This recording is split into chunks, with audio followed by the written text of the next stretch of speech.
बॉलीवुड की glam queen अब Hollywood में एंट्री मारने वाली हैं और इस बार मामला सिर्फ कैमियो का नहीं बल्कि इंटरनेशनल लेवल पर एक बड़े एक्शन फैंटेसी यूनिवर्स का है। जी हाँ, हम बात कर रहे हैं बॉलीवुड की ग्लैम डॉल दिशा पाटनी की, जो अब Holiguard saga the portal of force के जरिए हॉलीवुड में अपना डेब्यू करने जा रही हैं। और सच कहें तो ये खबर सुनने के बाद बहुत से लोगों का पहला रिएक्शन यही था, क्या दिशा पाटनी हॉलीवुड में, वो भी लीड कैरेक्टर। लेकिन शायद यही वो चीज़ है जो पूरी स्टोरी को काफ़ी इंटरेस्टिंग बना देता है। तो चलिए शुरू करते हैं। बॉलीवुड में जिन्हें सिर्फ ग्लैमरस डॉल समझा गया, वो लड़की हॉलीवुड के सुपर नेचुरल एक्शन यूनिवर्स में द चूजन वन बन चुकी है। तो भाई दिशा पाटनी अब ऑफिशियली अपना हॉलीवुड डेब्यू करने जा रही हैं। फिल्म है द पोर्टल ऑफ फोर्स, जो स्टैटिगार्ड्स वर्सेस होलीगार्ड सागा नाम के बड़े सिनेमैटिक यूनिवर्स का हिस्सा है।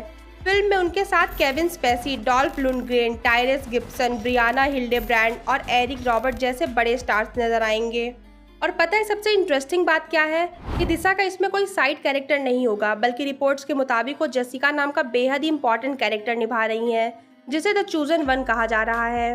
और यही वो चीज़ है जिसकी लोग सबसे ज़्यादा बात कर रहे हैं, क्योंकि बॉलीवुड ने हमेशा ही दिशा को सिर्फ एक ग्लैमरस फेस स्टाइल आइकन और एक ऐसी एक्ट्रेस समझा जो सिर्फ गानों, स्लो मोशन शॉट्स और फिटनेस इमेज तक ही सीमित है। हालांकि कई लोगों को अक्सर ऐसा लगता रहा है कि दिशा की स्क्रीन प्रेजेंस बहुत ही इंटरनेशनल है, मतलब उनका लुक, उनकी बॉडी लैंग्वेज और उनका एक्शन ओरिएंटेड स्टाइल सब कुछ। और शायद बॉलीवुड ने तो कभी उसे पूरी तरह से एक्सप्लोर किया ही नहीं। लेकिन अब अचानक हॉलीवुड उन्हें ऐसे एक्शन फैंटेसी यूनिवर्स में लेकर आ रहा है जहां वो तलवारें चला रही हैं, हाई ऑक्टेन एक्शंस कर रही हैं और कहानी के सेंटर में दिखाई देंगी। मतलब सोचिए, जिस एक्ट्रेस को अक्सर बॉलीवुड ने ग्लैम डॉल की तरह पेश किया, हॉलीवुड उसे द चूजन वन बना रहा है। और सच कहें तो यही वो नैरेटिव है जो लोगों को सबसे ज़्यादा अट्रैक्ट भी कर रहा है। लेकिन यहाँ है एक और इंटरेस्टिंग फैक्ट। अगर आपको लग रहा है कि ये दिशा पाटनी का पहला इंटरनेशनल प्रोजेक्ट है, तो शायद आपने उनकी कुंग-फू योगा मिस कर दी। जी हाँ दोस्तों, इस हॉलीवुड डेब्यू से पहले दिशा एक Indo Chinese film kung fu yoga में नजर आ चुकी हैं। और गेस व्हाट, इस फिल्म में उन्होंने काम किया था लेजेंडरी एक्टर जैकी चैन के साथ। हालांकि इसमें वो लीड रोल में नहीं थी, लेकिन उनका कैरेक्टर नोटिसेबल ज़रूर था।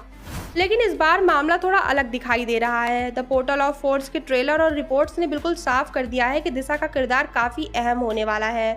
और शायद पहली बार उन्हें इंटरनेशनल लेवल पर वो स्पेस मिल रहा है जहां वो सिर्फ एक प्रिटी फेस नहीं बल्कि प्रॉपर एक्शन फैंटेसी लीड बनकर सामने आएंगी। और सोशल मीडिया पर तो लोगों का कहना है कि दिशा की पर्सनैलिटी हॉलीवुड स्टाइल सिनेमा को ज़्यादा सूट करती है, तो शायद डायरेक्शन और जॉनरा बदलने से दिशा का एक नया वर्जन देखने को मिले। लेकिन इन सब के बीच अगर किसी चीज़ पर लोगों की निगाहें सबसे ज़्यादा हैं तो वो है खुद दिशा पाटनी। क्योंकि अगर ये फिल्म क्लिक कर गई तो पहली बार लोग दिशा को सिर्फ एक ग्लैमरस एक्ट्रेस नहीं बल्कि एक इंटरनेशनल एक्शन स्टार की तरह देखने लगेंगे। और ऑनेस्टली अगर आप डायरेक्शन, स्टाइलिंग और स्क्रीन प्रेजेंस देखें तो दिशा में वो ग्लोबल एक्शन स्टार वाली वाइब हमेशा से थी, बस बॉलीवुड शायद उसे सही तरीके से इस्तेमाल नहीं कर पाया। तो अब देखना ये होगा कि क्या हॉलीवुड वो कर पाएगा जो बॉलीवुड इतने सालों में नहीं कर पाया। इस पर आपकी क्या राय है? अपनी राय हमें कमेंट्स में ज़रूर बताएं और एंटरटेनमेंट से जुड़ी ऐसी ही लेटेस्ट अपडेट्स के लिए जुड़े रहिए हमारे साथ।